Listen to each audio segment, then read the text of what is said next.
ഇപ്പം ചികിത്സയിൽ വരുന്ന രോഗികൾക്ക് അവർ പാലിക്കേണ്ട ആഹാരക്രമത്തെപ്പറ്റി ധാരാളം അഭിപ്രായങ്ങളുണ്ട്.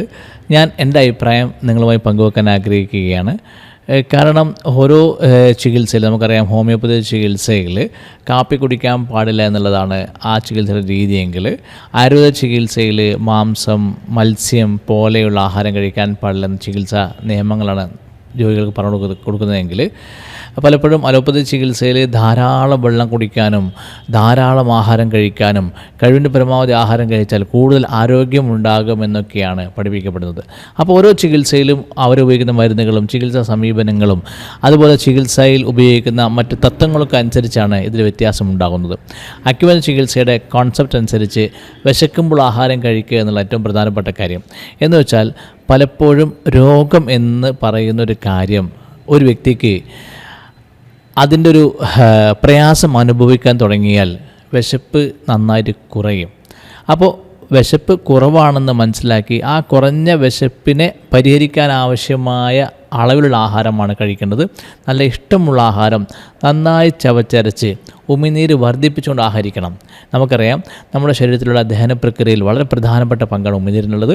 അപ്പോൾ ഉമിനീര് നന്നായി വർദ്ധിപ്പിച്ചുകൊണ്ട് ഇഷ്ടമുള്ള ആഹാരം, എത്ര പോഷകമുള്ള ആഹാരങ്ങളാണെന്ന് പറഞ്ഞാലും ശരി, അത് രോഗിക്ക് ഇഷ്ടമല്ലെങ്കിൽ അത് കഴിക്കരുത്. നമുക്കറിയാം, ചിലർക്ക് ചപ്പാത്തിയോ അല്ലെങ്കിൽ അരി കൊണ്ടുള്ള മറ്റ് പത്തിരികളോ അല്ലെങ്കിൽ പുട്ടോ ഇഡ്ഡലിയോ ഇതൊക്കെ ഇഷ്ടങ്ങളുണ്ടാവാം.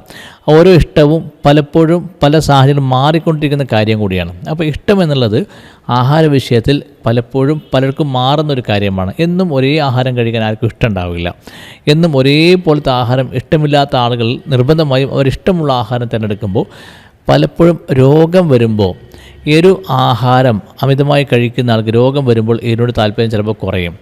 കണ്ടില്ലേ, ഗർഭിണികൾക്ക് അവർ ഗർഭിണിയാകുന്ന സമയത്ത് പുളിയോട് വല്ലാത്തൊരു ഇഷ്ടം വരും. അത് പിന്നെ അങ്ങോട്ട് പോവുകയും ചെയ്യും.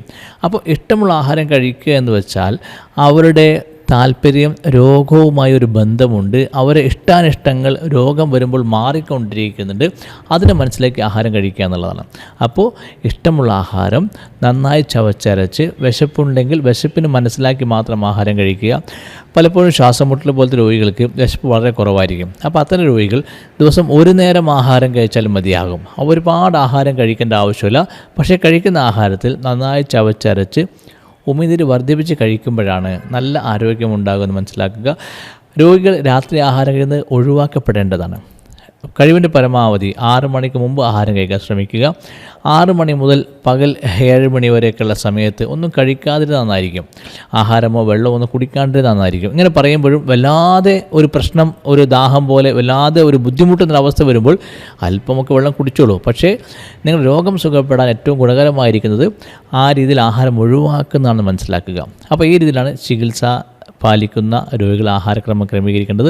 എന്ന് വെച്ചാൽ സന്ധ്യക്കുള്ള ആഹാരം 6 മണിക്ക് മുമ്പ് കഴിക്കുക. രാവിലെ 7 മണി വരെ ഒന്നും കഴിക്കാതിരിക്കാൻ ശ്രമിക്കുക. രാവിലെ 7 മണിക്ക് ശേഷം ആഹാരം കഴിക്കുമ്പോൾ ഇഷ്ടമുള്ളത് മാത്രം വളരെ അല്പം മാത്രം കഴിക്കുക. രോഗം വർദ്ധിച്ച ഒരവസ്ഥയിൽ, അത് പ്രയാസം ഉള്ള അവസ്ഥയിൽ പലപ്പോഴും വിശപ്പ് കുറവായിരിക്കും. അതിനനുസരിച്ച് ആഹാരം വളരെ കുറച്ച് മാത്രം, ഇഷ്ടമുള്ളത് മാത്രം നന്നായി ചവച്ചരച്ച് കഴിക്കുക.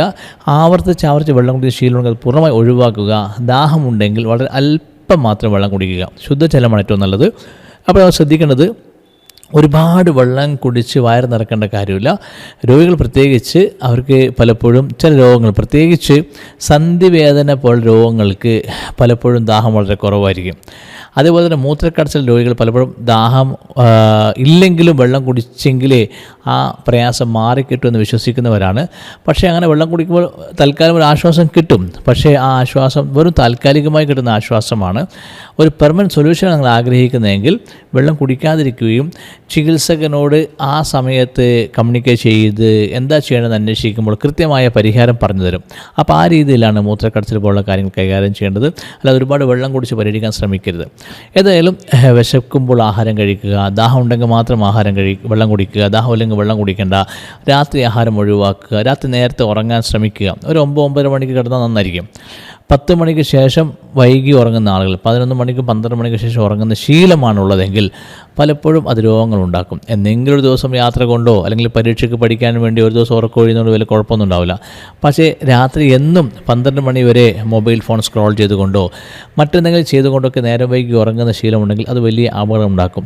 ഒരു രോഗം വന്ന ശേഷം ചിന്തിക്കേണ്ട ഏറ്റവും പ്രധാനപ്പെട്ട കാര്യം എന്താണെന്നറിയോ? എനിക്കിനി രോഗമില്ലാതെ ജീവിക്കണമെന്ന ആഗ്രഹവും പ്രാർത്ഥനയും വേണം. അങ്ങനെ വരുമ്പോൾ ഏറ്റവും നല്ല ആരോഗ്യത്തിലുള്ള ഒരാൾ ജീവിക്കാൻ ആഗ്രഹിക്കുന്നുണ്ടെങ്കിൽ അതിന് ഉറക്കം വളരെ പ്രധാനപ്പെട്ട ഘടകമാണ്. രാത്രി നേരത്തെ ഉറങ്ങി നേരത്തെ എഴുന്നേൽക്കുന്ന ശീലമാണ് ഏറ്റവും ആരോഗ്യമുണ്ടാക്കാൻ സഹായിക്കുക.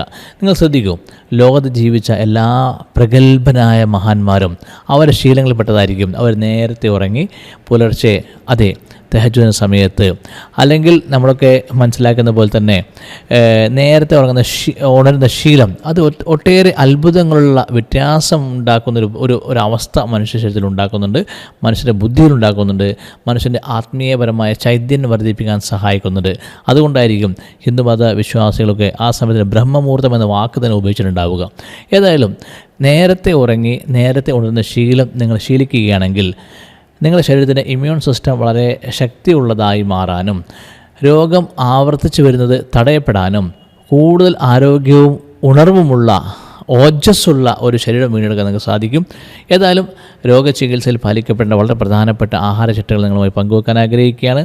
ഇത് വേദന അല്ലെങ്കിൽ ജോലിക്കിടയിൽ പലപ്പോഴും ക്ഷീണമോ അസ്വസ്ഥതയോ ഒക്കെ ഉണ്ടാകുമ്പോൾ, ചില സ്ത്രീകളൊക്കെ തന്നെ കിച്ചണിലൊക്കെ ജോലി ചെയ്യുമ്പോൾ പലപ്പോഴും ഊരവേദന കാലുവേദനയൊക്കെ ഉണ്ടാകുമ്പം ആ വേദന സഹിച്ചുകൊണ്ടങ്ങനെ ജോലി ചെയ്യുന്ന ശീലം കാണാറുണ്ട്. അത് നല്ലതല്ല.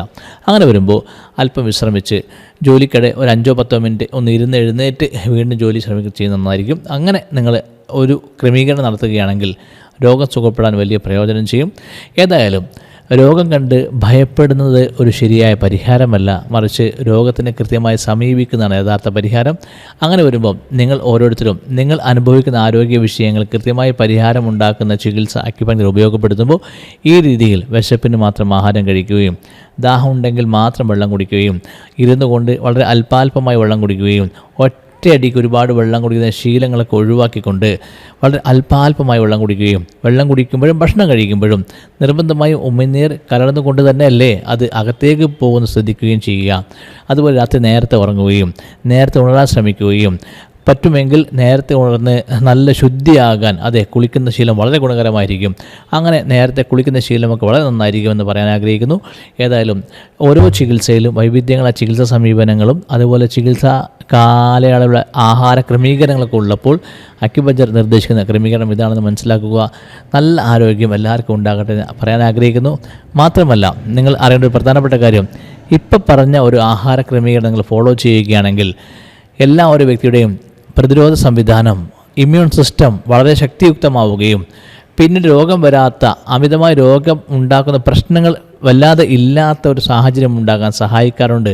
അതുകൊണ്ട് രോഗമില്ലെങ്കിലും ഈ ഒരു ആഹാരക്രമം നിങ്ങൾ ഫോളോ ചെയ്യുകയാണെങ്കിൽ തീർച്ചയായും അത് ഗുണകരമായിരിക്കുമെന്ന് മാത്രം പറഞ്ഞ് എൻ്റെ വാക്കുകൾ അവസാനിപ്പിക്കുന്നു. Thank you.